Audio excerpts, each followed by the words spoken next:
In Portland, America. We're live in Portland. We're not in LA.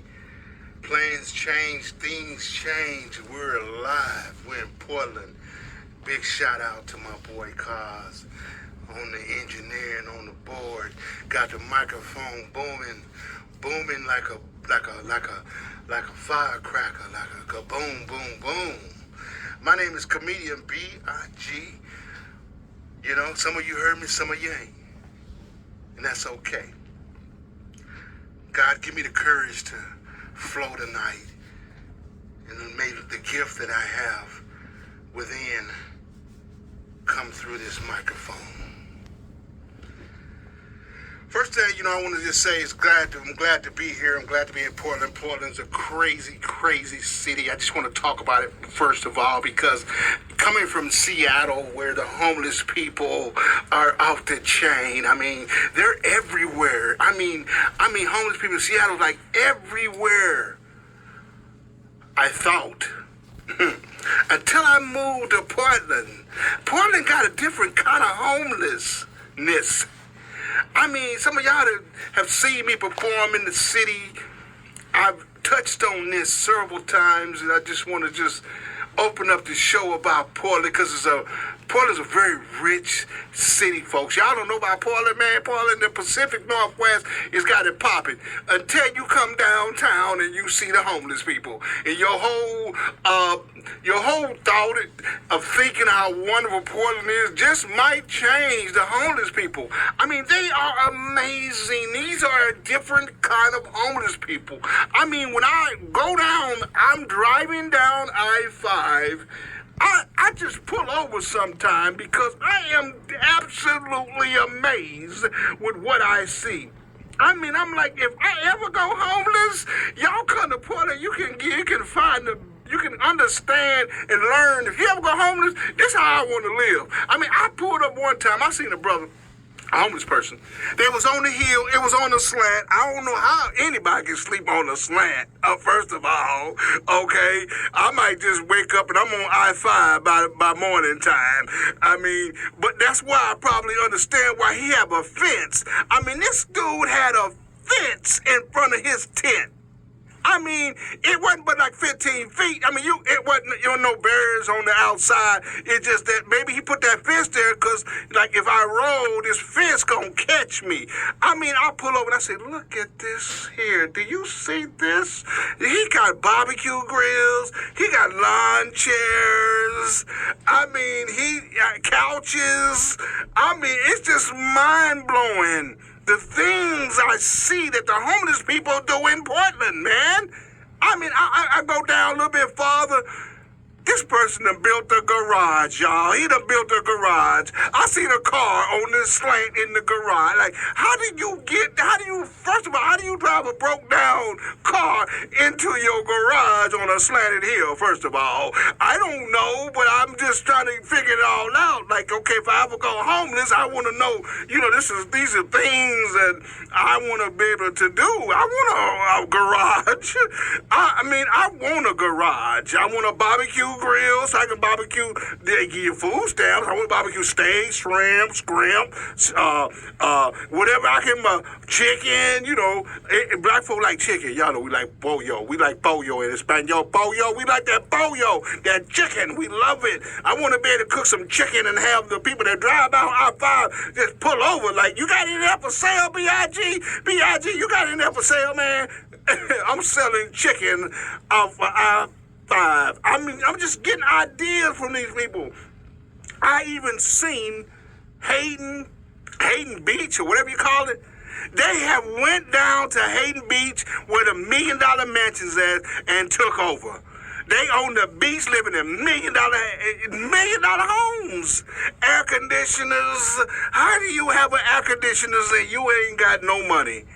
It's mind-blowing to me, the things that I see in Portland. The homeless people, but you gotta understand, these people are former engineers, biochemists. They done some doctors, attorneys. It's real. When drugs get on you, it don't care about your profession, what you used to do, you are now a homeless person. But you still have the capability to go out and build structures, man. I mean structures. I seen a brother build a homeless person build a house. How do you build a house? I mean, how do you build a house? And then where is the security of the people that control homeless? They just say, we're not even going to mess with that. Let him go. This is too much today. We won't go with the tents. We won't go with the tents, the people in the tents and stuff. We're not going to mess with structures, okay? That's too much going on. I mean, it's crazy. I don't ever want to be homeless. And I pray for them homeless people, man. I pray for them. I heard they just got $5,000. I was reading in the paper the other day. They got $5,000. I don't even have $5,000. You give a homeless person $5,000 each and every one. I'm going to be the drug dealer. I want to be on the other side. I want to be the drug dealer. The drug dealer, like Whitney Houston drug dealer.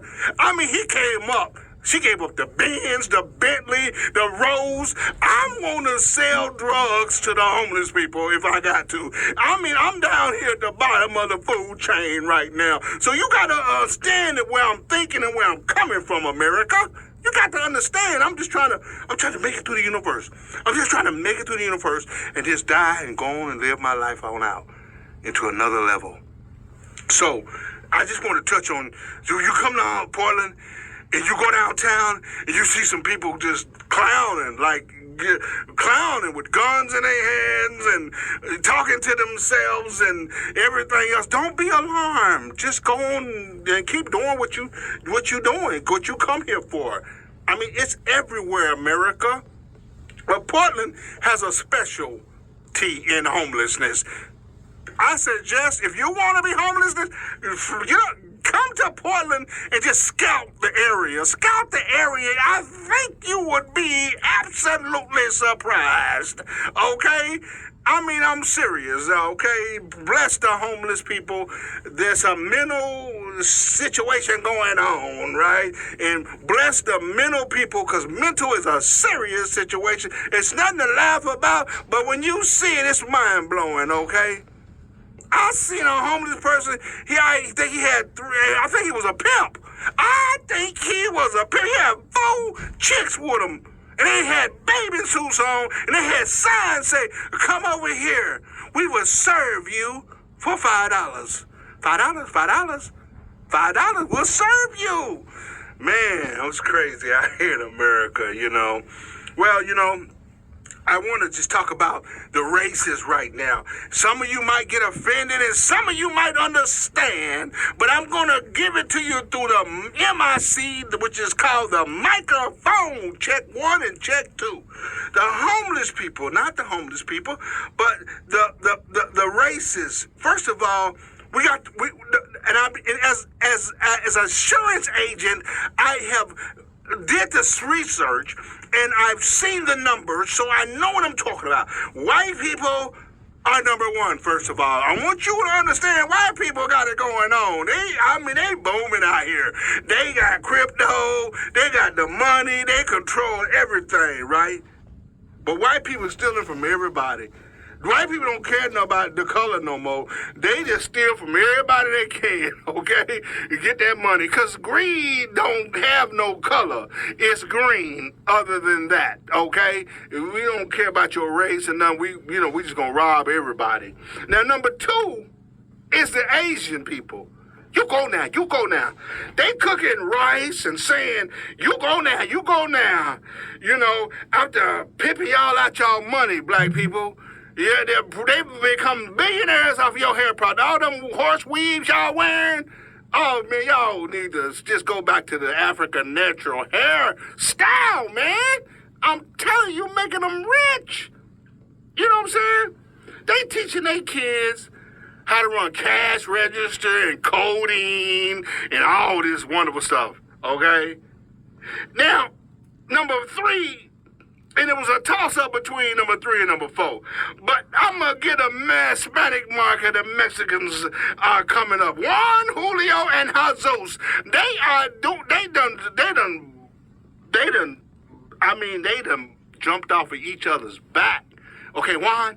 Okay, you get down low, Juan. Okay, now Julio, you jump off of Juan's back, and Juan, when you jump off her Juan's back, you get a stable situation, and then Jesus gonna jump off of your back, and then Jesus gonna go over the wall, and then when Jesus go over the wall, he gonna reach back down, he gonna grab Juan and Julio and Juan. Okay, y'all gotta understand, the Mexicans cut grass. They will do your roof in 24 hours. I was in Hillsboro, Oregon, and I videotaped it because I was amazed. Hispanic people have took the roofing to a whole nother level. They got machinery that take the product up on the roof.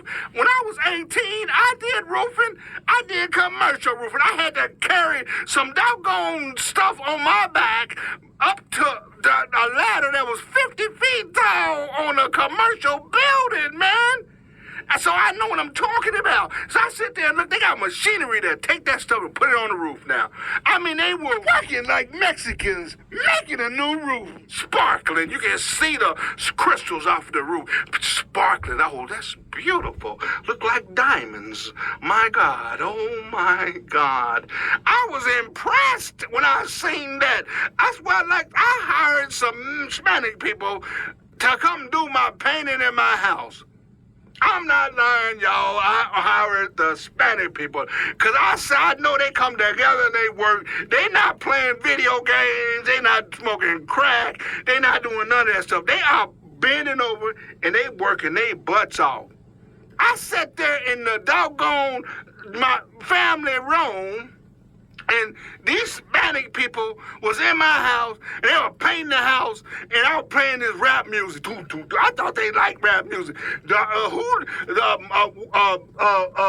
Juarez came down and said, Amigo, no más músico, por favor. We need no more. Your music is too loud. I said, too loud, man? He said, see, amigo? I said, why? He made me shut my music down. They had plastered everything, plastic everywhere. They was busy. They painted the house. They painted the house. They charged $7,000, $9,000 or whatever it was. But they was done in 2 days. Now I went into the bathroom. I said, wait a minute, this looks like cocaine. Coca-Cola. They look like Escobar's residue still on my desk, in my bathroom, on my countertop. I seen cocaine. I said, oh, yeah, they snorting that cocaine. I know what that cocaine look like. But they come to work. They come to work, man. They cut the grass and they blow your leaves off the curves. They do everything. They have moved up. That's why I give them number 3. America used to laugh at the Mexicans.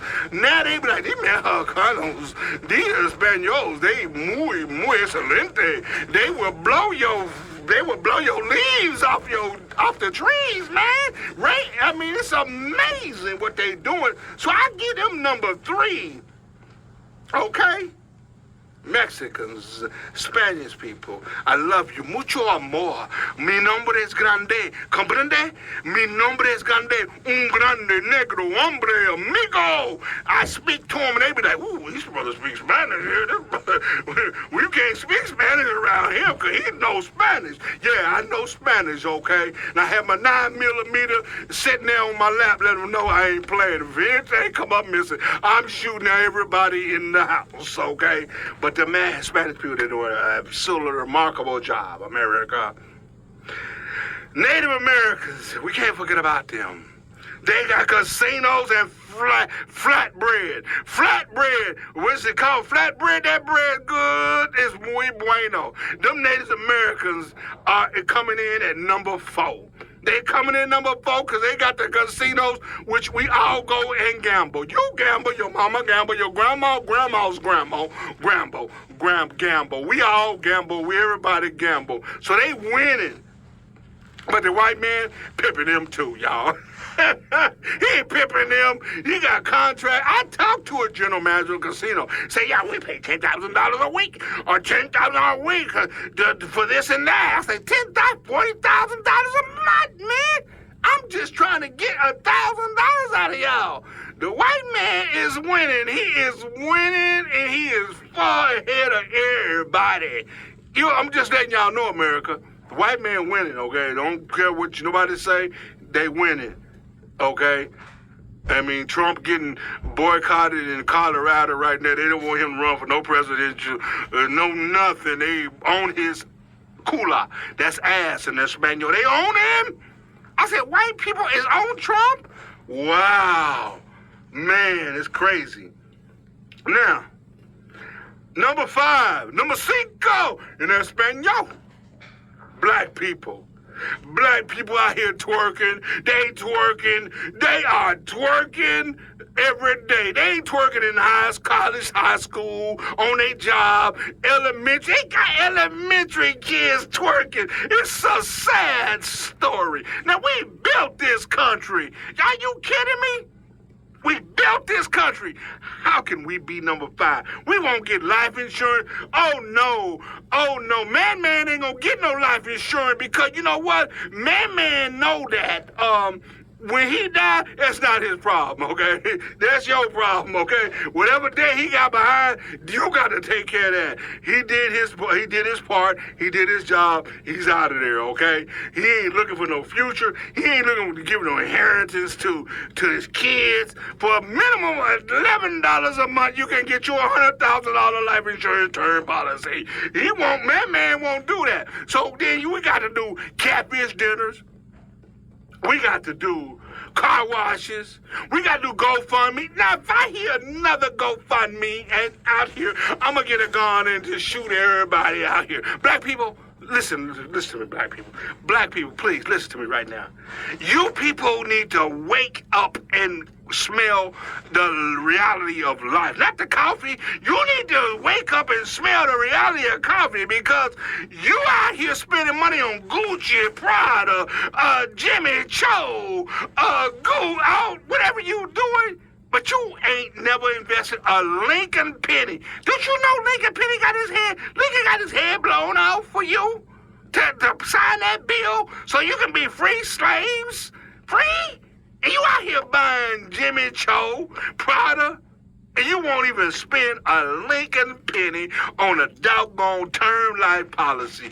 Yeah, you might outlive the policy, so it's a gamble. But if you die prior, your kids have an inheritance. White people leave, they go $1 million term policy. If they die, their kids get $1 million. Black folks won't do that. We won't spend a Lincoln penny. We are number 5, black people. Wake up, okay? Comedian B.I.G. is in the building! And I'm trying to tell you, you need to wake up, okay? And then we're going to move on here, okay? We got rappers like the baby. The rapper, he falling off. He falling off. The baby ain't but 3'2". 3'2". He ain't but 3'2". Looking like a midget on Fantasy Island talking about the plane. You remember that midget on player for Fantasy Island? He the plane. That was his only part. The plane. That's the baby, man. He got to talk about them transgender and all that. They shut him down. Rolling Loud shut him down. They shut him down yesterday, okay? And so he's struggling right now. He got jaws that look like they got muscles and biscuits in them, okay? Muscles and biscuits, the baby, okay? He falling like he done jumped out of the Twin Towers, okay?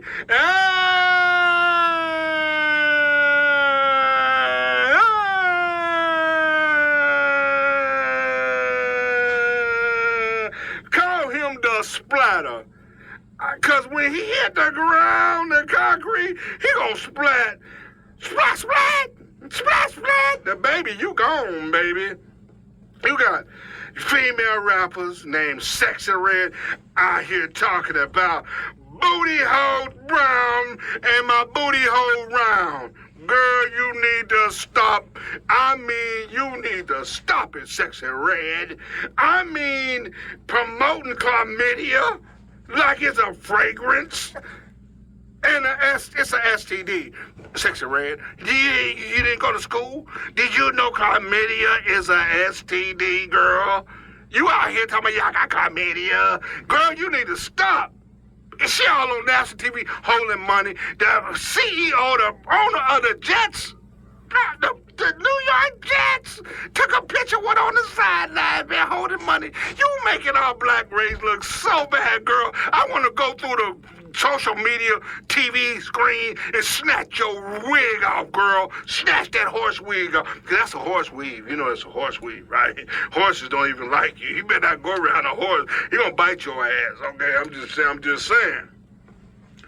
I'm just saying. You got Diddy.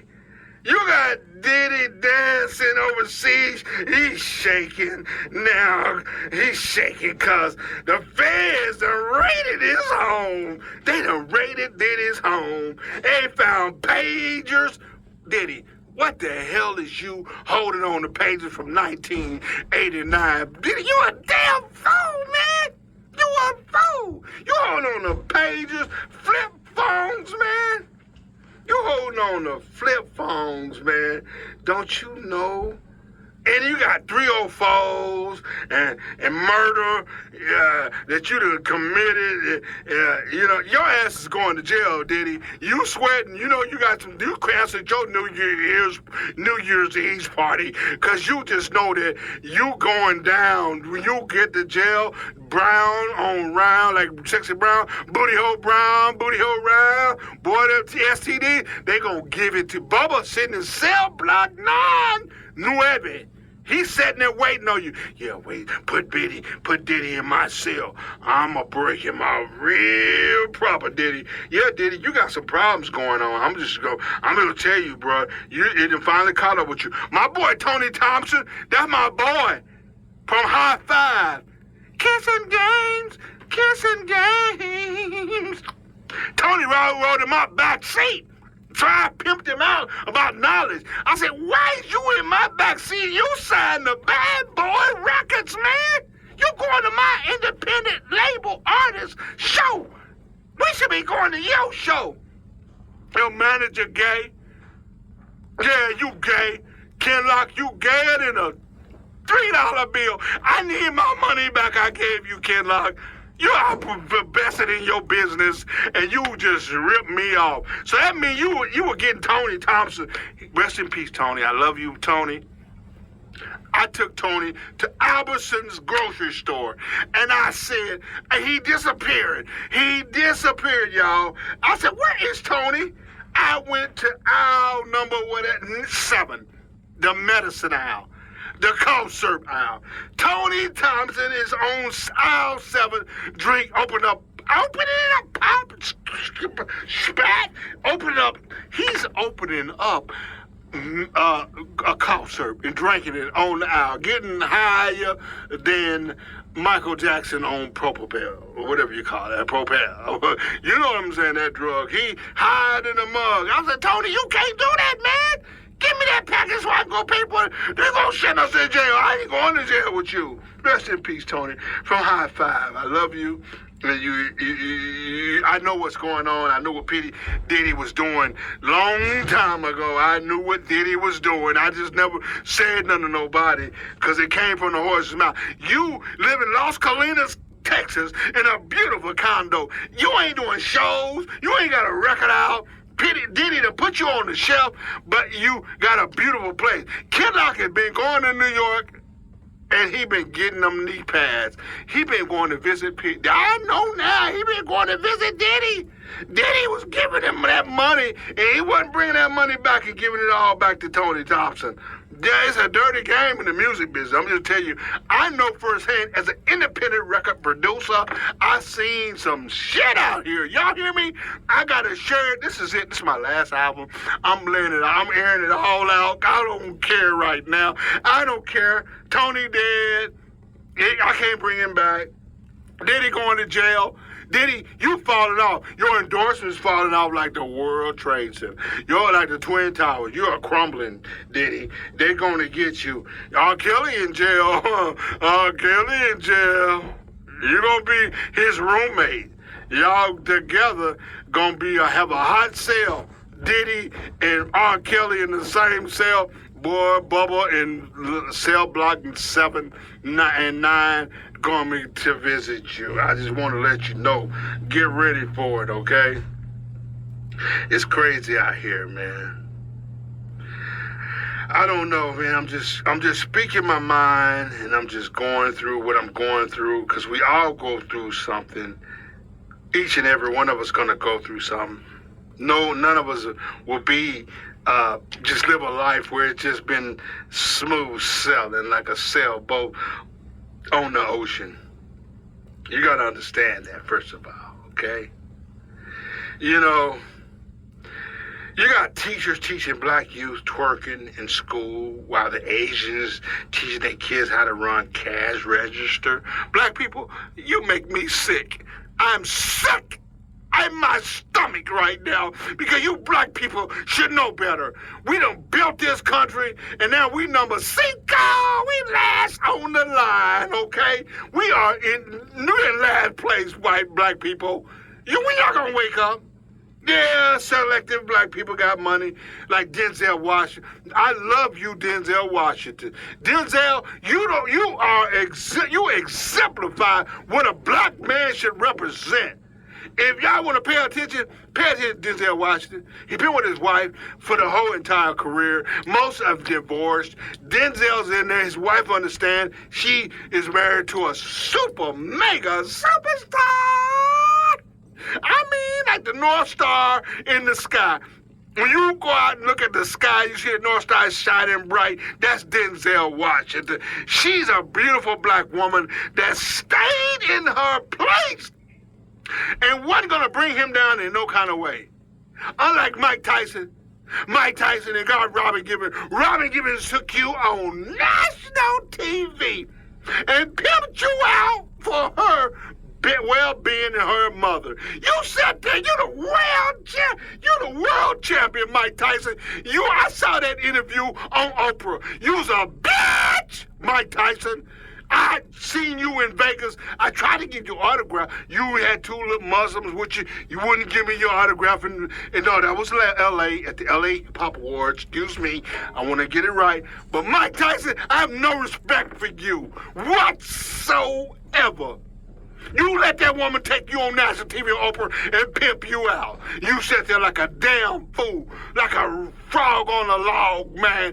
Grib it. I don't have respect for you. I'll get in the ring with you right now. You might knock me out, but damn it, I'm going to give you my best, Mike Tyson.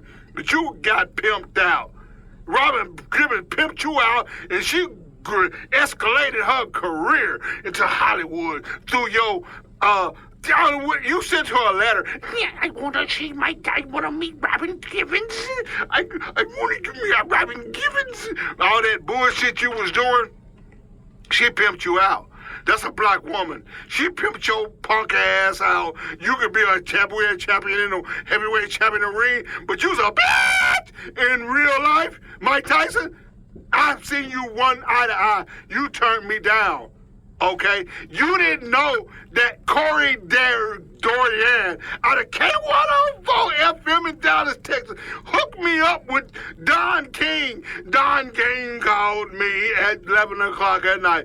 I woke my daddy up at 11 o'clock at night. You don't wake my daddy up. He's a military man. He gets up, he go to bed early, he gets up early. You don't call him after 9 o'clock p.m. I called my daddy at 11 o'clock. Please, Lord, don't let my daddy cuss me out. I said, Daddy, I need to talk to somebody. My Don King just called me. He offered me a deal to partner up with him. Daddy, I don't need to talk to somebody. My daddy didn't cuss me out. My daddy gave me love that night. You hear me? Mike Tyson, you hear me? He gave me love that night. Don King offered me the deal, and I turned the deal down. Like a damn fool, I turned that deal down. I'll be rich as hell right now, and I wouldn't be in this booth in Portland, Oregon, recording shit right now. I'll be living in my mansion, and I'll be doing well right now.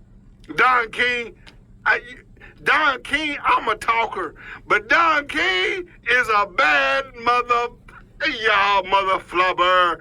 Don King got me on the phone. I didn't say one word. Yeah, I killed him. Only in America you can kill a man, Bo Blunt. You can kill a man and come out and be rich. I listen to this man. He sent me to his attorneys. They sent me the contract. I had a punk ass person in my life that didn't want to see me escalate. He didn't want to see me come up, and he taught me how to sign that deal with Don King. I should have signed that deal with Don King. I'd be better off today. Yeah, he might have screwed me, and he screwed Mike Tyson. But I was in there. I took to talk to Don King's wife. I called Cleveland. Don King lived in Cleveland. I called the Cleveland home. I had the home number, y'all. You hear me? Mr. King is out of the city. That's all she would say. Don King really did a great job. Mr. King is out of the city. Let him know. Bo Blunt called. You know what I'm saying? I've been through some shit. America.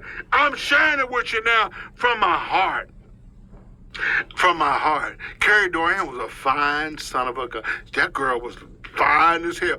I managed Bad Brad on K104 in Dallas, Fort Worth. You can Google it right now. Google that shit right now. K104 Bad Brad. I managed him. I did his contract. I did everything. So I positioned myself to be able to talk to Don King. I did all that. I've been there. I did shit wrong in my life. You want to know how to do it wrong? Come talk to me. I tell my kids, you want to know how to do it wrong? You really want to know how to do it wrong? Do you really want to know how to do it wrong? Talk to Daddy. Daddy did it wrong. Daddy did it wrong. It's documented. I can show you how to do it wrong. I'm just trying to tell you. I'm just being real with you. You know, I recently caught cancer. My girl, my fiance, you can't catch cancer. I don't know if you catch cancer or not, but I did diagnose. The doctor, the terminology in the medical field say you're diagnosed with cancer. Bitch, I got cancer. You hear me? I got cancer like COVID. Shit, you can't catch COVID, cancer like COVID. Man, I caught COVID and cancer at the same damn time, okay? I'm just saying, you know, and I just want you to know that was a moment in my life where I had to become real, you know what I'm saying, with myself. And I had to go get tested. Because, you know, black men let doctors dig up in their culo asshole. Okay? We don't do that. We're scared of the white. We are scared of the white, them white robes y'all wear, white people. We're scared of that shit. That shit is scary. I don't want to go down. I don't want to go. My girl taught me to let me die. Just let B.I.G. die. And she know, honey, you want to live, right? You want to live. She brought reasoning into the equation, okay? Like, I want to live out here, right? And so, you know, I said, okay, I'm going to go see the doctor. And, you know, and at that moment, you will know if you gay. If you know, these transgenders say, you know, my best friend, one of my dearest buddies, my producer, all my music producer, at 50 years old, found out he was transgender and he wanted to be gay, wanted to be a transgender, wanted to be a woman. I fucked the B.I.G. up. My mother died the day I found out that he wanted to be transgender. I said, not today. Tomorrow, mañana, por favor, please. Not today, okay? So I'm tripping like a mug. Like, today, why y'all call me today to tell me my dearest childhood buddy want to be a transgender? He want to be a woman. I had to cope with that shit. You know what? I had to cope with it. And it's within me forever. Because I can't change the day. My mother died June 12th at 10 a.m. in the morning. And my childhood buddy is a transgender now. What? Leah? Your name is Lee, not Leah, nigga. Excuse me.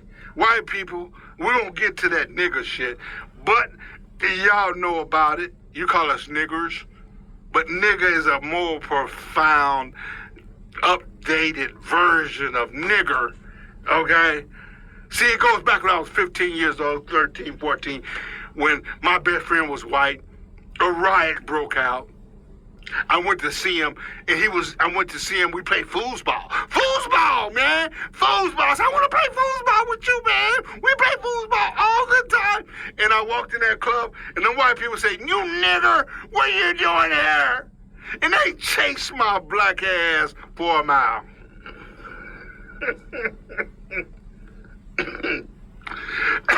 Excuse me. They chased me for a mile. I ran like the death was chasing me. I ran them grown ass white men. I ran their asses that day. But see, God has a place for it.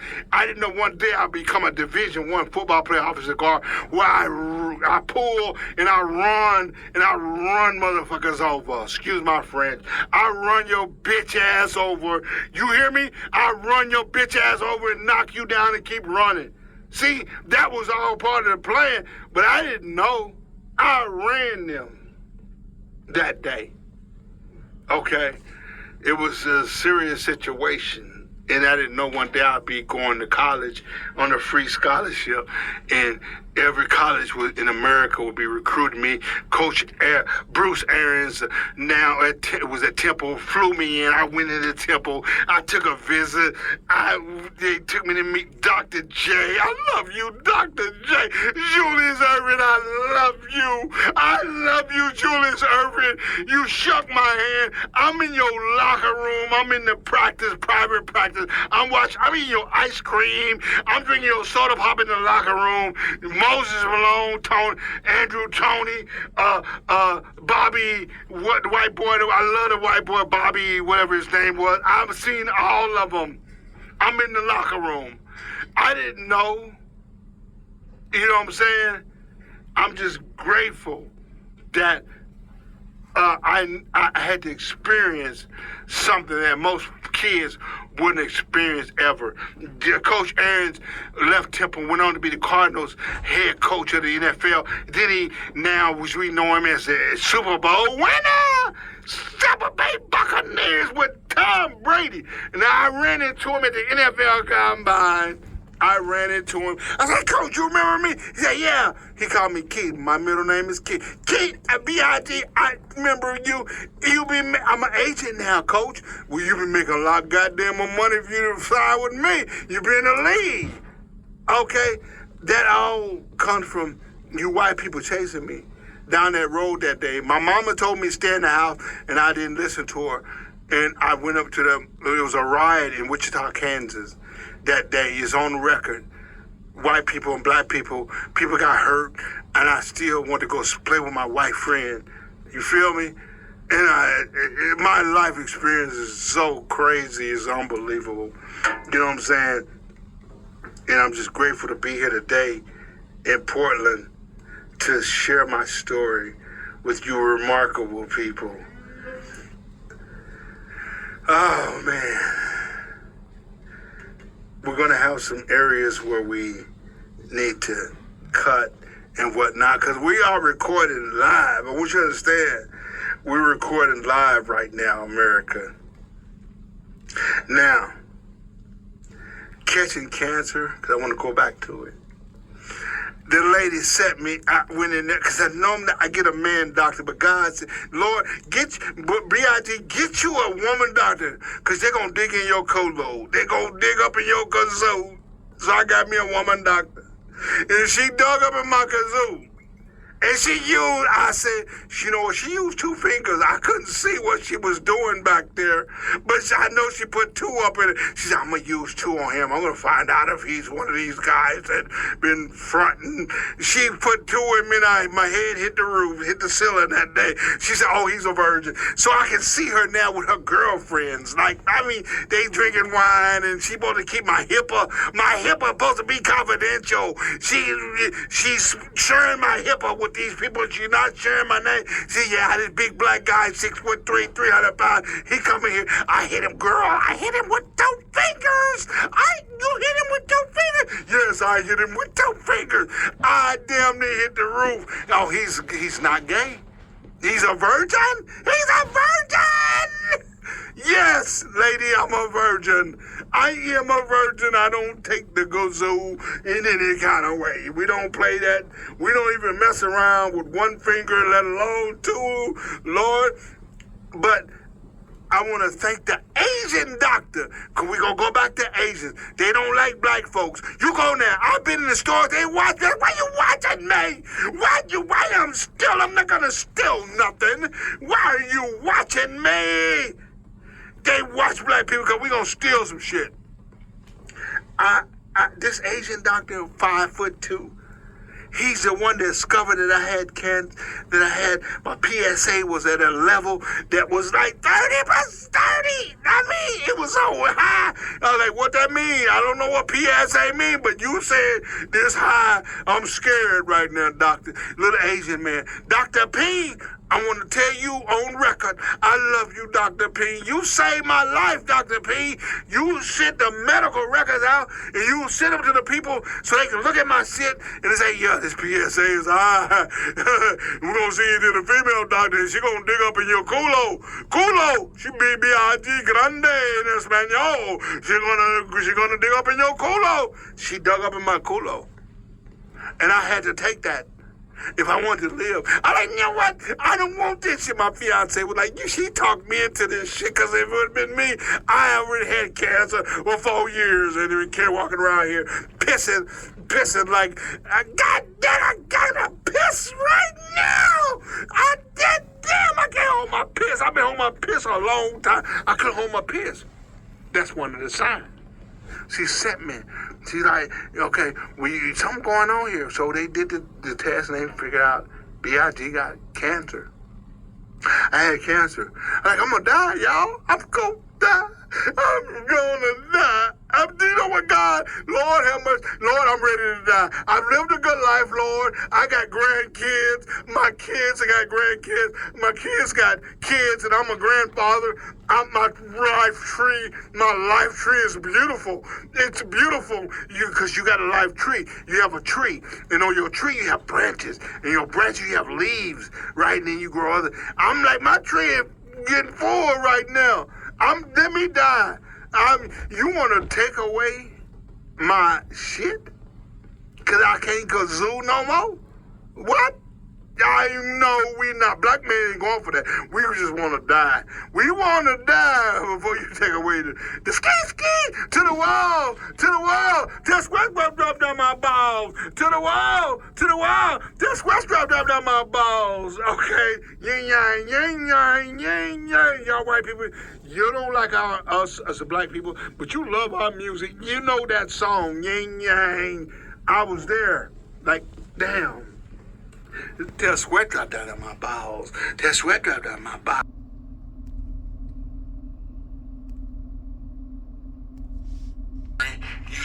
help save my life. I'm here in 2024 to talk about this. 2023, I know I was going to make it out of there. My numbers were extremely high. I'm here to bring awareness to you black people. You know what, black man? Go get checked. When you get 50, go get checked. Yeah, they're going to dig up it. They're going to put tools and all kind of shit up your culo, your kazoo. But you know what? Do you want that or you want to die early? Huh? You want to see your grandkids have great mustaches, or you want to die early? Black men want that book, man. I want to die early, man. I had to make a decision that what I'm going to do. I love my fiance, Lori. She said, help, along with Dr. B, help save my life. I'm here to share it with you today. And it's very, very serious. And you black folks, you black men, you need to go get checked. You might be walking around with prostate cancer. And you don't even know for years. I was in the bread truck. I'm in the bread truck pissing like I'm pissing. I couldn't even, I got a complaint at Safeway. They said your man pissing in the parking lot. I know that wasn't me. B.I.G. was pissing no parking lot. You're a damn lie. You were pissing in the parking lot. Somebody seen you. But you know, I could control that. I could not control that. When you gotta pee, you gotta pee right now. Right now. Andale. You gotta piss right now. Okay? So some of y'all have piss on your brain. I'm so sorry to tell you, it's on the outside of it. I'm sharing it with you because this is what prostate cancer does. It's all a part of that. And if you never lived it and never had it before, I thought I was invisible, I was untouchable. I'm a Hercules kind of guy. I'm a gorilla. I beat on my chest. When I went to the doctor that talked about ED, she said, you got ED? I said, yeah, I got ED, doctor. She's a female doctor. Female doctor. Yeah, I got ED. Well, do you get hard, Mr. B.I.G.? I get harder than steel and concrete. Well, you don't have ED. I said, well, what do I have then? I know that I bust a nut in 3 minutes. I'm done. You better get yours in 3 minutes or we out here. We got nothing to talk about.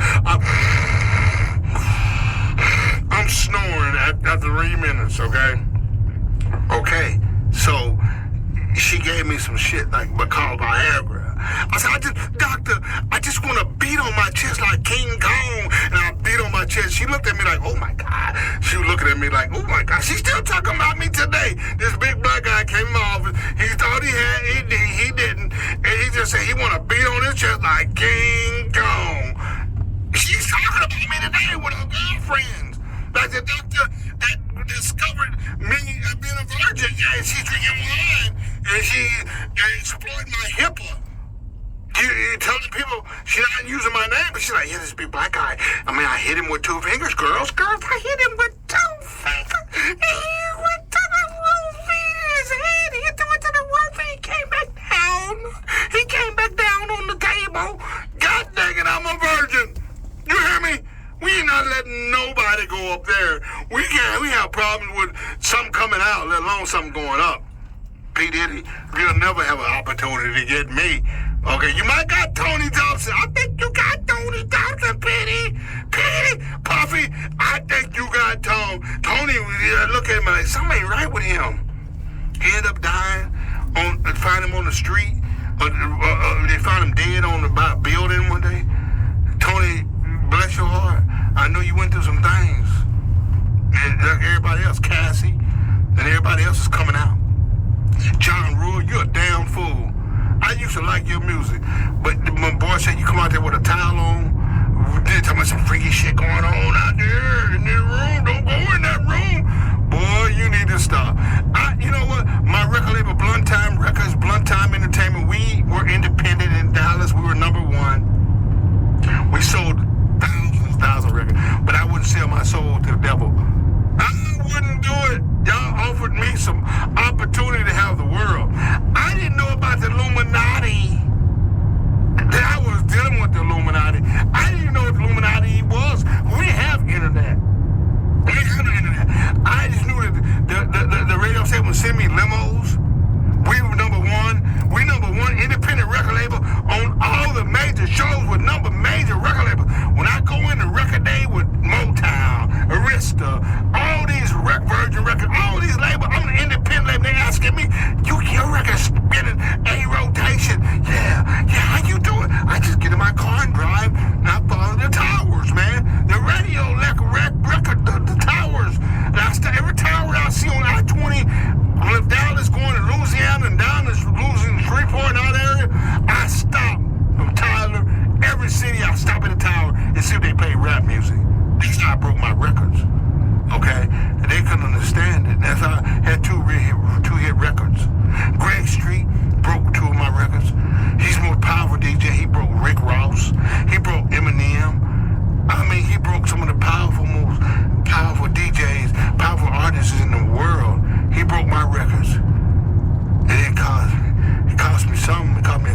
Elementary in Wichita, Kansas. She's out of the Baptist University out of Arkansas, where the hoses and the dogs used to get on her. And when she had 3 kids as a single mother. So I'm from a grounded family.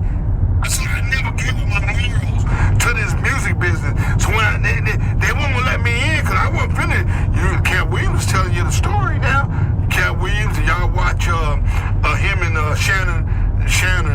I'm just gonna say Shannon, you know, the NBA, the NFL guy, Shannon, you know what I'm saying? Which one of my players played with Shannon. He said, how you get $100,000 endorsement deal? You a 9th round pick, I'm a 4th, wherever he was, 6th round pick. My agent, that was me. Pick up the phone and call and just talk to people. That's what I do. People ask me all the time, Barry Sanders. How did I sign Barry Sanders? It ain't about Barry Sanders, man. It's about Byron Sanders. People don't even know he had a brother. You can Google that, man. Byron Sanders out of Northwestern was first 1,000-yard rusher. Man, he opened the door. Wouldn't be no Barry if it had been for Byron. But I recruited Byron out of high school. I didn't even know Barry even existed. I recruited his brother one year apart, and I brought him to Hutch JUCO, where Byron Sanders played Hutch JUCO. And then I found out he had a brother named Barry Sanders. Barry, people don't even know. Barry got the deal with Oklahoma State only because of Bill Vardaman out of North High.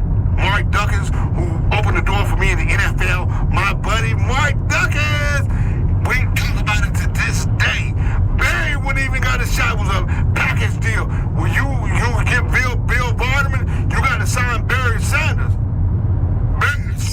I met Barry in the North High where we all went to school together. And I met him in the hallway one day because I was back with the article they did on me how I was excelling and being one of the top recruits in NCAA where all the colleges were coming at me. And I wrote the bench at North High. My bitch ass wrote the bench. The coach punked me like he punked Barry and many other players. See, people don't know the story. Barry got a break because Lamont broke his hand. And Coach Shepley had to play Barry. That's how Barry got a chance to be exposed. But it was through Bill Vardaman where he got a deal. And Barry asked me out of his mouth, he said, you think I'm too small? I was like, yeah, I'm thinking to myself. I said to him, yeah, your ass, they're going to tear your ass up at Oklahoma State. You 4'2", with short little motherfucker, you ain't gonna excuse my friend. You ain't gonna never get a chance. I didn't tell him that. I said, yeah, no, you're going to be fine. Look what Barry went on to do. 300 yards a game. Soon became the Heisman Trophy winner. And I was on the phone. I had already signed his brother who was going pro that year. Okay? And so I stayed. I was like, Barry, just run for daylight. I remember telling him, run for daylight. Run for daylight, Barry. Run for daylight. I'm trying to sign Barry. He called me at 11 o'clock at night after I visited with him down in Oklahoma State. I turned his autograph down. Barry Sanders. I don't need your autograph, man. I ain't on that kind of tip. I don't sweat nobody like that. If I can pick the phone up and call you, Barry, that's all I want. He called me at 11 o'clock, said, this is Barry, I want to talk. I stubbed my toe, answered the phone that night. Getting to the phone. That's how I stubbed my baby toe trying to get to the phone to Barry Sanders. He apologized for calling me so late. It was 11 o'clock at night. Man, you been the best. I said to him, Barry, the Heisman Trophy calling you? What? It ain't never too late. That's the story of Barry Sanders. From that point on, the deal went down. I was part of it. And he became eligible and declared himself eligible for the NFL draft. Y'all can see him on Prime TV right now. I'm a part of that history. And they never say nothing about Byron Sanders because Byron was a leader. And Barry would never got where he got had not been for his brother. His brother was a workhorse. That son of a gun worked his butt out. Byron Sanders, I love you. And I thank you on record for what you did, for giving me the opportunity. And I remember he get a letter in the mail from Byron Sanders saying, well, I'm firing you. He fired me for the NFL draft. I got on a plane and went to Chicago. I'm in Chicago, I'm in the airport. I run into Jesse Jackson. Jesse Jackson You my friend, I love you and everything, but you did Martin Luther King wrong. You did Martin Luther King wrong. I'm gonna tell you that right now. Jesse, I did the research and you did wrong. I love you, Jesse. But you did Martin Luther King wrong. But I still love you. And I was just passing in the airport. I met one of my frat brothers and somebody I really looked up to as a black leader in the black community across America. For a short point, but he couldn't touch Obama. Obama came into the game, and Obama just blew up like B12. I mean, Obama blew up. Obama had people texting, and he won just through texting and internet and all that. I didn't vote for Obama, but I was there to celebrate when he won. Okay, Obama, I hear so much on you. I don't even know what to think. I don't know if you're married to a transgender Michael or not to this day.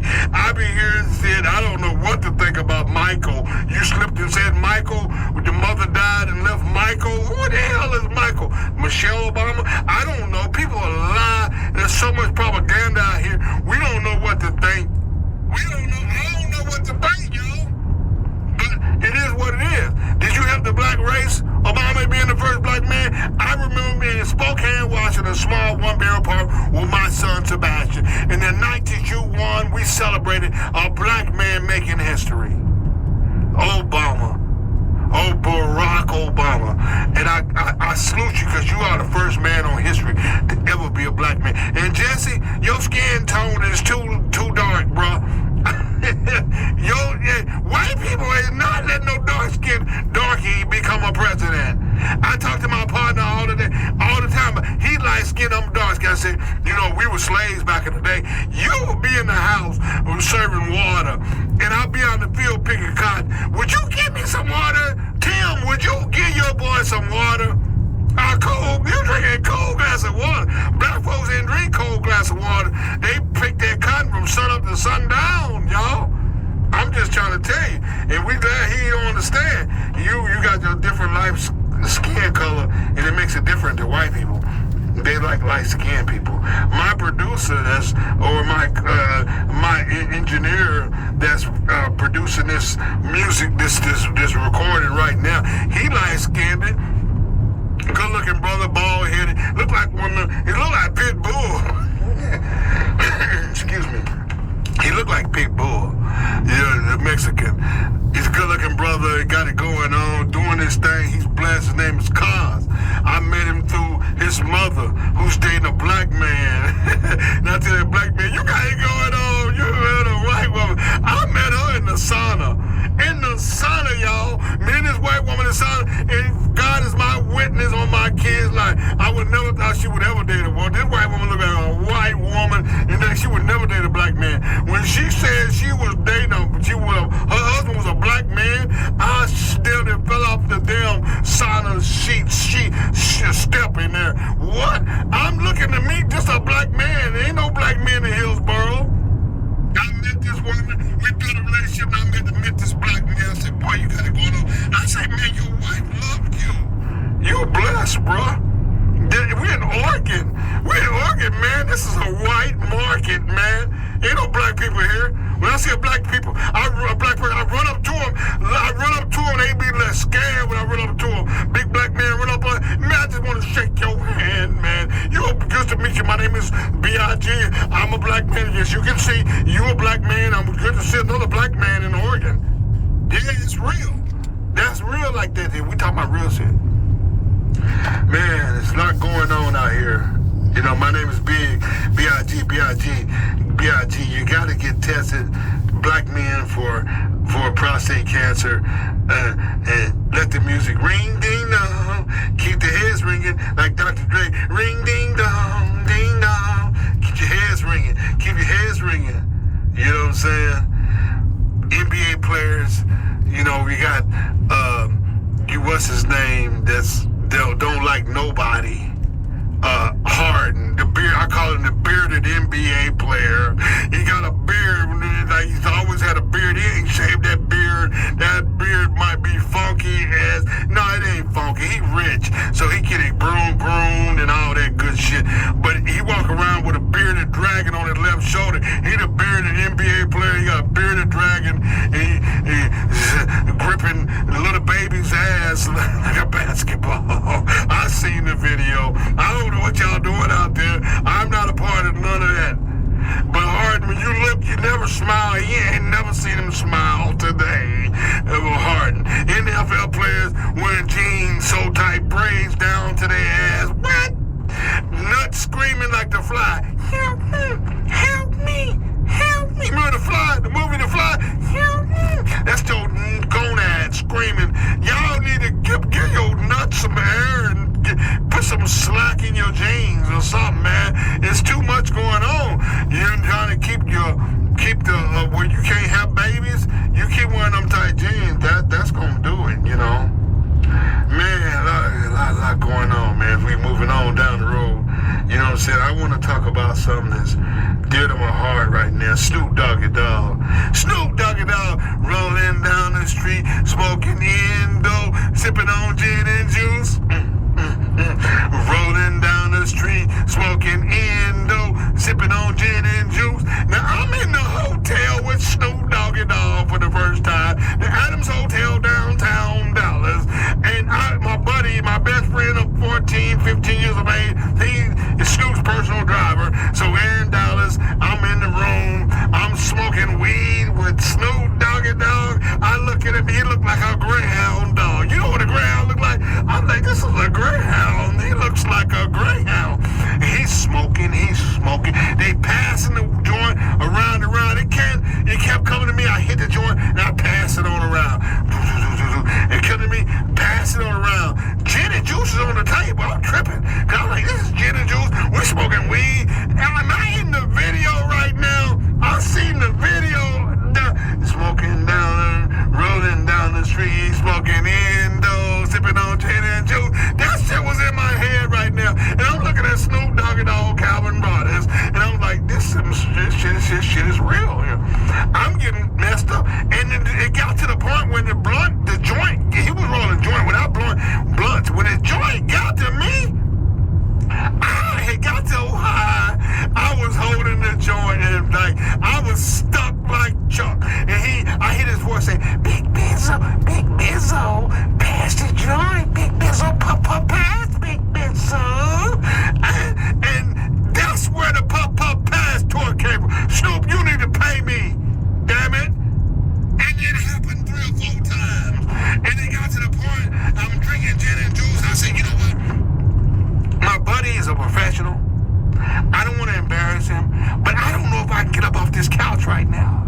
I'm looking at Snoop. This shit is real. This is a greyhound dog to my left. And Snoop looked like a greyhound dog to me. He's slender, 6'4". He looks like a greyhound, okay? I'm just saying, y'all. You know what I'm saying? And I was like, I'm a sports agent at the time. He respect me. I'm representing players. He know my ballers. Joe King from the Raiders. You know what I'm saying? Dr. Dre. They all know him, right? And I'm like, I gotta keep my composure. I gotta be able to get my big ass off this couch without turning over the table that I'm finna get up in front of. So I eased up off. I said, I'm good, y'all. I don't need no more of this. I don't smoke weed today because of Snoop Doggy Dogg. He smoked me out. I got up and I was able to get out of that situation and keep my professionalism and everything intact as a professional. You know what I mean? Because Snoop is watching me. I'm a sports agent. He's talking to me. Big Bizzo, you're the sports agent. I done a lot of things. I done been in Snoop's house. I done been in Snoop Dogg's house and he go in the back room with his wife. And he leave me in the house. I'm all on the fax machine. I'm looking at a contract from Curtis Blow, $75,000. I'm trying to educate myself in Snoop's house. I'm looking at the picture with Tupac and all the Death Row artists on that picture in this wall. This shit is real to me right now. Like, I'm right here. It's like I'm in the house.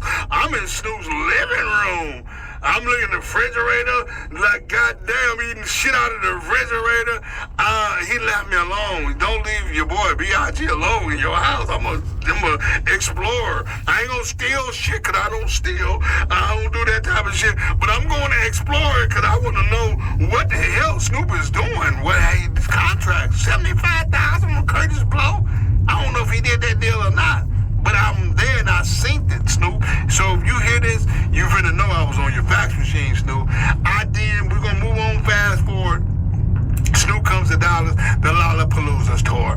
We in Dallas at the Lollapalooza tour. Snoop, I'm in Snoop's dressing room. I got pictures. I got all that shit to document everything that I say.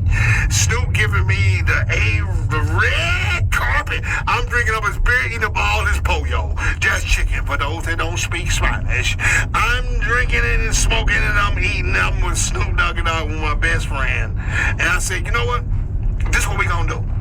After the game, after the concert, Snoop wanted to play 101-21.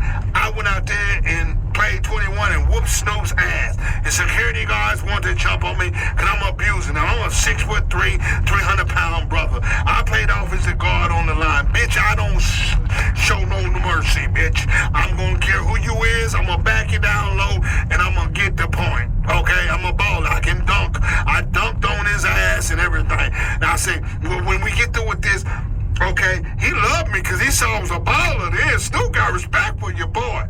Spo Blunt, this is what I've been known by. He know both. He called me Big Bizzle. Hey, Big Bizzle. He called me 350 because I was probably about 350 pounds then. He called me, hey, Big 350, what you want to do now? I said, I'm going to take you to Deion Sanders Club, Prime Time 21 in North Dallas. He said, you can't do that. I said, I'm going to call the radio station and put you on live on the radio. And he was in town with 106. I still remember it. The radio station. They had a clause. You cannot promote any outside of 106. Anything you do, you have to do it underground. So I said, okay, cool. So then I called up K104 FM, Skip Cheatham. I had the hotline because I represented Bad Brand, a white boy on all black radio. So I called him up. Snoop said, you can't do that. My boy said, yeah, he can do that. Bobby Earl in California right now, my best friend from Wichita, Kansas. He said, yeah, he can do that. So I called up Skip Cheatham. I said, I got Snoop Dogg and all with me, man. We want to do something like, we want to go to Prime Time. I put him on the radio. Snoop said, ooh, shit, this he know Skip Cheatham. I called the hotline. I had the hotline. That's the back line. You the owner of the radio station. If he got an emergency, he gonna call on that line. I had all that shit. I was in there. Y'all hear me? So we did the deal. Yeah. Tupac got killed in 97. This was the 97 Lollapalooza tour. And shit was hot. Sure gonna kill Snoop's ass. Snoop had security from Farrakhan offered free security. I don't know if it's free. Farrakhan do shit for free. Snoop paid some shit. I don't know all the details. But the brothers of Islam went on tour with Snoop with the Lollapalooza tour. Y'all can document it because I'm telling you how it was. So I said, we're going to go to Prime Time 21 tonight. That's Deion Sanders. He got a club. Prime did one toe. Deion Sanders missing a toe right now.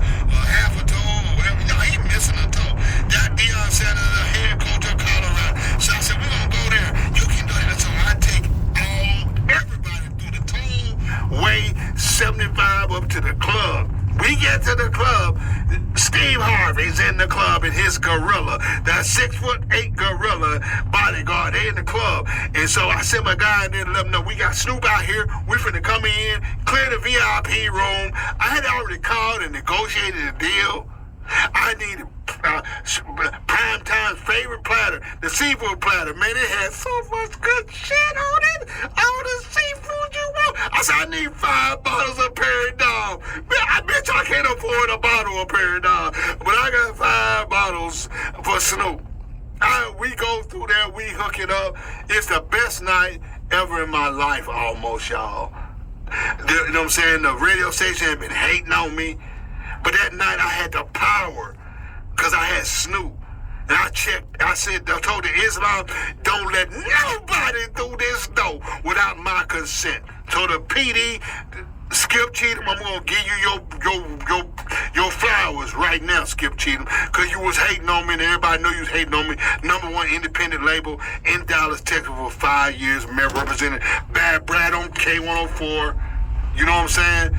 And you came through and you thought you was gonna walk through that door that night, but you got checked that night because I had already, like, if he come through, nobody passed without my consent. He gotta look at me in my eyeballs to know that he gotta get through to the VIP room to Snoop Doggy Dogg.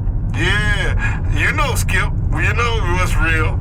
Okay, I had the power tonight, so you gotta be careful how you treat people, cause you never know that person you mistreat. We might be that person get the power, a blessing or whatever. You gotta go through him to get to where you want to go. Be careful who you mess around with, y'all. You know what I'm saying? Comedian B.I.G, I'm in the building. I'm live in Portland right now. I got my boy Kaz on the engineer. He back there. I'm locked up in this room. It's hot as hell. I'm sipping on Patron.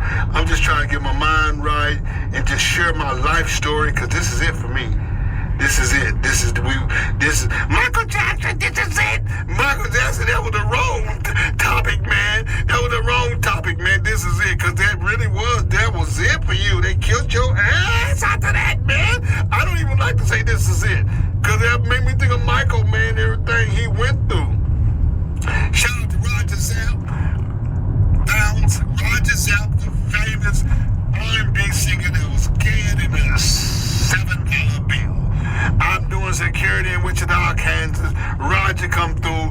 I do all the security. Everything come through me. Roger is coming out the limo in the back of the building. He had a special request that he wanted to be carried on somebody's shoulder through the back of the door out the limo to the front. Well, that was the biggest one. I hired me a security team. My boy Bobby Earl, who handled Snoop and Tupac and Pamela Anderson, the dude that created Bart Simpson, Janet Jackson. He handled, he stayed at Michael Jackson's house. Man, my best friend stayed at Michael Jackson.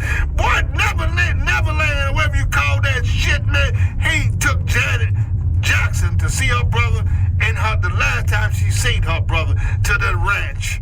My best friend Bobby Earl, and I know the story behind it. I said, you stayed at Michael Jackson's house? He said, yeah, Michael came out there. You see Michael? When he pulled up, Michael didn't even acknowledge him. Michael stood at his door, and Janet was in the back. He said, how you doing, sir? And Michael didn't even respond.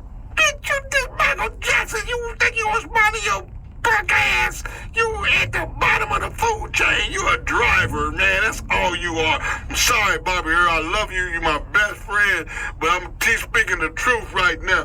You know what I'm saying? So you gotta stay in the gas house of Michael Jackson. Bitch, you know how many people have made millions of dollars and millions of dollars to stay on Michael Jackson's ranch? He gotta stay in the guest house for free. He out there riding the rides, Michael Jackson's ride. Ain't nobody out there but him. Michael comes out there, and the giraffe, Michael had a giraffe. The giraffe kissed my buddy. Look this stuff. Michael said, did he kiss you? He said, yeah, he kissed me. Yeah, he liked you. I said, you talk to Michael Jackson, nigga? Michael Jackson, nigga? Nigga, we from the Wichita, Kansas, man. We know Michael Jackson, my favorite entertainer in the world. It was a tremendous experience, man. The things that I've been associated with, I'm blessed. It's all coming out on the MIC, the microphone tonight, live in Portland. You know what I'm saying? Man, Roger Zapp, we had a fallout. I take Roger from the back of the door out the limo. I put him, he's talking shit out of the limo. He's looked at me and said, you ain't too big. Bro, I'm 6'4". I'm 300 pounds right out of, I'm in college, pulling off as a guard. Bitch, I'll run you over. You better ask somebody. You gonna diss me, Roger? But my buddy was just like, yeah, he can carry you. So I carried him. I said, I just want to do. I'm going to carry him through the back door on my shoulders with the double guitar. He's playing the guitar. Roger Zapp. We're talking about Zapp, Roger Troutman. And I said, I'm going to run with him. So I ran from the back of the venue through the audience hands, trying to throw his punk ass off my shoulder. He tried to throw him off, and he was choking the shit out of me all the way to the stage, and I let him off, and he ripped my necklace off. You ripped my necklace off? My mama's sister gave me the necklace from overseas, said it had my name, middle name on it, and you ripped it up. Bitch, I gotta be paid for that. The manager, I was going with Rogers, the manager said, they paid me that night, and I fixed my chain on my own that night. But Rogers out. May you rest in peace. And your brother killed you. It was a very sad story. Very sad moment. May you rest in peace. My buddy's like, yeah, Roger had his nuts on your shoulder. Big Mo, my security guard, you kick rocks with no shoes on, okay? For that bullshit, okay? Now we're gonna move on. NFL players, Barry Sanders, MVP, Super Bowl. I had the opportunity to work with these NFL players. Larry Brown, the MVP of the Super Bowl, man.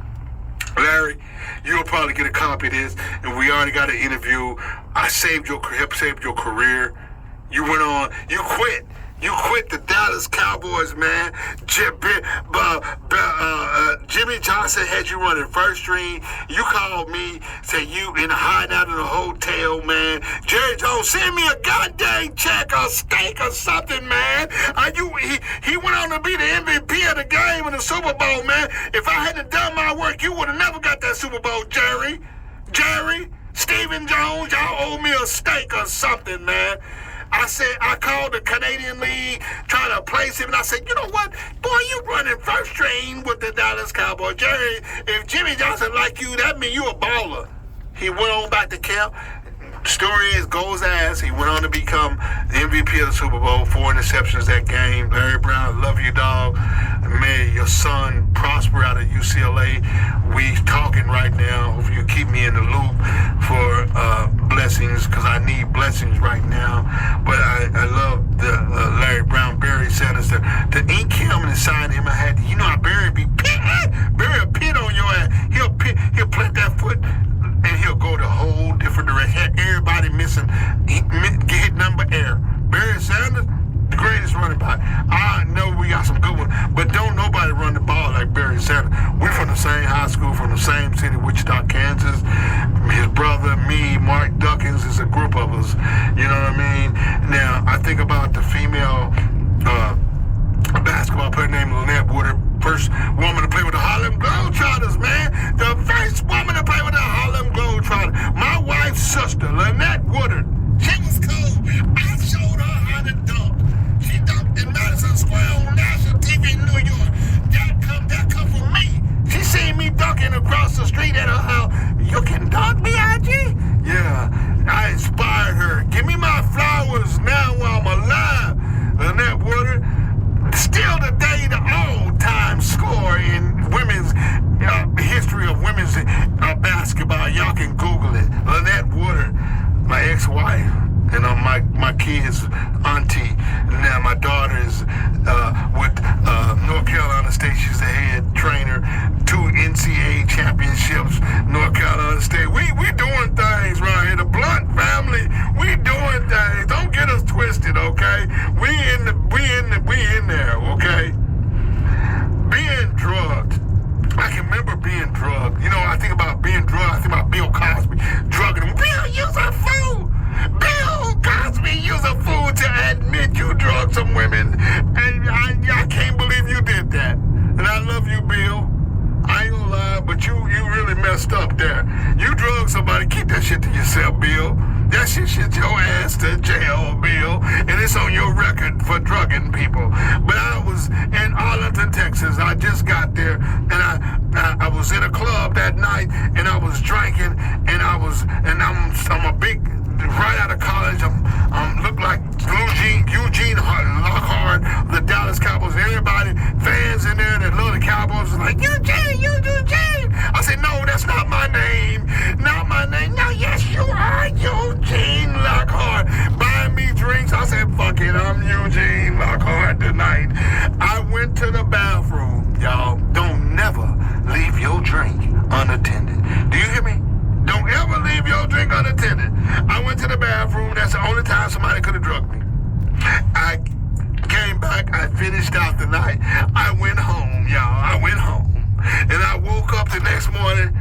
I said, somebody that came in my house with the going with the F flubber, mother flubber. My mama say, don't you say that. That's too close to mother. Don't you say mother flubber. Who's been in my house? I seen little piles of shit from the bathroom to the couch because I slept on the couch. I passed out on the couch. And I said, what the hell? I checked my doors. I checked the windows. I said, this shit is locked. Nobody could have, no way possible. I got drugged that night for the first time. Bill Cosby, you wrong for drugging some people. Anybody that drug Rick Ross talking about you dropping some mollies on you. Rick, you need to go to jail for that shit.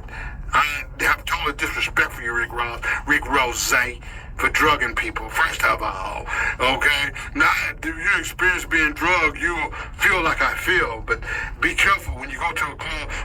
That's why I put in napkins over my drink. I said, y'all watch my drink, I'm going to the bathroom, because that's some real shit, okay? Oh, man, it's crazy, man. We just doing our thing, and we just in here, you know, and that's why, as I wrap up this absolutely remarkable event tonight, I want to talk about child support. Child support, that's some bullshit. Do you hear me? White people, you have tricked us for a long time. You tricked some black folks to get on the bus and ship them black Africans over here on the bus. They died. Some of them didn't even make it, shitting on themselves, pissing on themselves, locked down on benches, laid down. I don't know how I could have done it. Y'all wrong. Y'all always got trickery in the game, white people. And y'all need to be, you got God, ask Lord, and handle them white people that's doing that, Lord, because they know they're wrong for that. White people charge compound interest on human beings. Now, my background is banking. Bank of America, Oxford Bank, Prime America, all these financial institutions that's on my resume. I never charge no white people compound interest. If they got behind on their house, I try to create something for them to keep their home. Mr. Blood, please, Mr. Blood, please, B.I.G, please, B.I.G, don't take my house. Don't take my house. I have kids, please don't. I figure a way to further payment to the final maturity day, put it on the end of the note. I did all these things because that's who I am. That's who my parents taught me out and taught me to be. And at no time have I ever seen compound interest on a home nor a car. But you put compound interest on a human being. You white people need to stop your bullshit. That's trickery. Okay? I'm telling you, here's a prime example. You call it child support to cover up division. Division means conquer and divide. Conquer and divide. Division of child support. Stop the bullshit, white people. I'm finna tell the real truth on what y'all doing out here. Because you know, y'all got some trickery shit on the game out here. And people don't know about compound. Most black people mainly don't have a clue what the hell compound interest. You know you can't outrun compound interest. An African from Africa that runs 10,000 miles, he can run across America and never conquer compound interest, okay? Now here's a good example of what compound interest can do to you, or what child support can do to you. Kim Kardashian divorced Kanye West. Put him on child support, $171,000 a month? What? $271,000 a month? I can't even comprehend that number. Now, first of all, we all know that Kanye West can't afford to take care of his kids. We know that. Kim is a billionaire. What the hell she need child support for? Hello? You need to put something in place to make this man, Kanye West, pay $271, whatever that number is, a month? See, that's some bullshit, white people.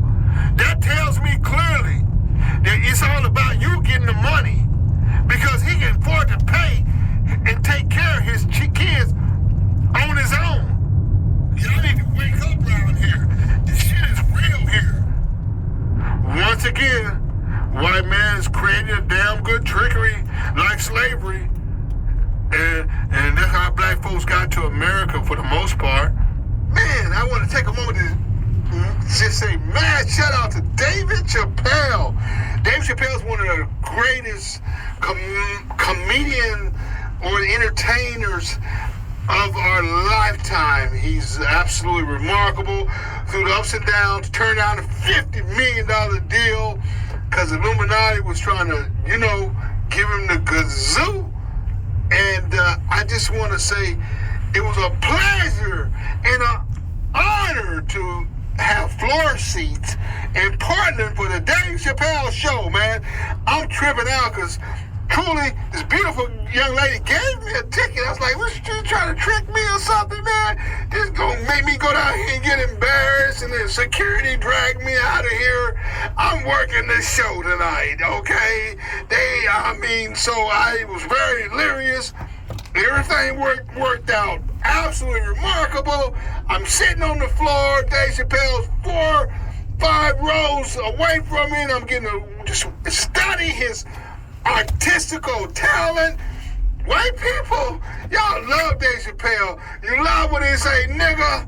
You love all that shit. I'm like, white people really laughing on this shit, man. Dave Chappelle just don't give a damn, man.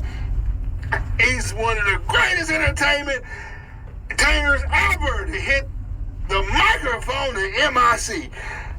Comedian B.I.G. want to say, Dave Chappelle, man, I love you, bro. Thank you for what you do for the comedy industry. The skit about Mayweather, and you said, give me $1,500, and he hit you for $15,000. Your wife like, Dave, you spent $15,000 at this stripper club, Dave. And Dave had to play that shit off.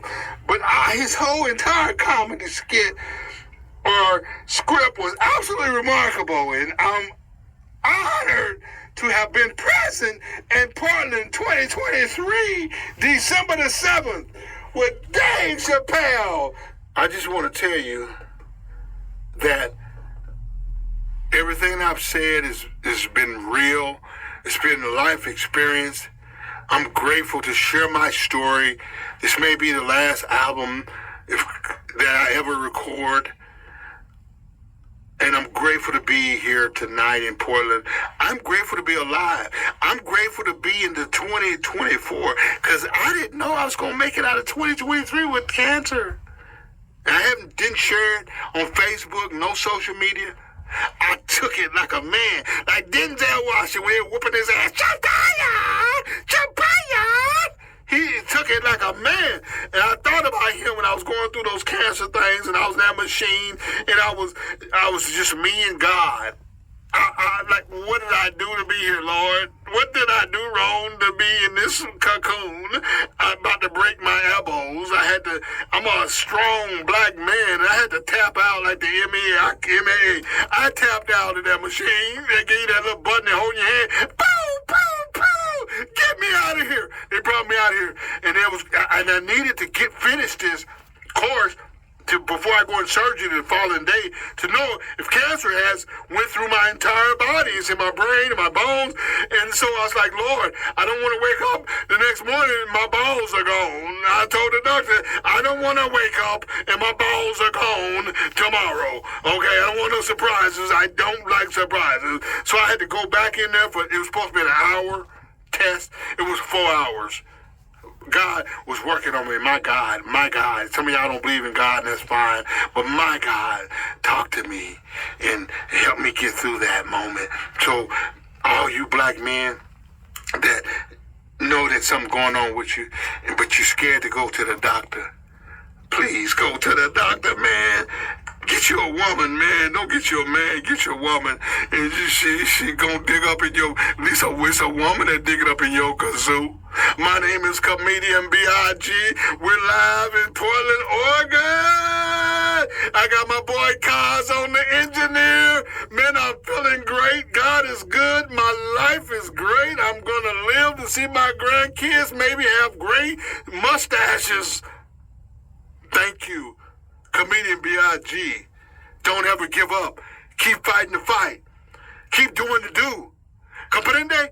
Mi nombre es grande, un grande negro hombre. Habla español 3 años universidad. You speak Spanish? You better speak Spanish because these vatos is taking over. They taking over. You better learn Spanish. You better learn it right now. We're going to clock out of here. It's been a great show. Thank you for having me. Kaz, I love you. Thank you. Your mother's a wonderful mother. I love you. I love all y'all people. My wife, future wife, Lori, I love you. My kids, I love you. Daddy, love you. I love America. I love life. I smell flowers. Stop and get a flower and just sniff it to your nose. Even if your nose stopped up because you done had too much cocaine in your nose. Man, we out of here. We out of here. We out of here. Wrap it up. It's a wrap, baby. It's a wrap. Keep the heads ringing. Ding, ding, dong. Ding, ding, dong. Keep the heads ringing. Ding, ding, dong. Comedian B.I.G. I'm in the building.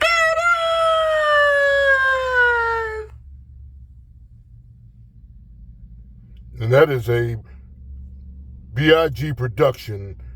For booking, Mr. Comedian B.I.G at gmail.com or 206-376-0506 for hosting or booking. Be blessed.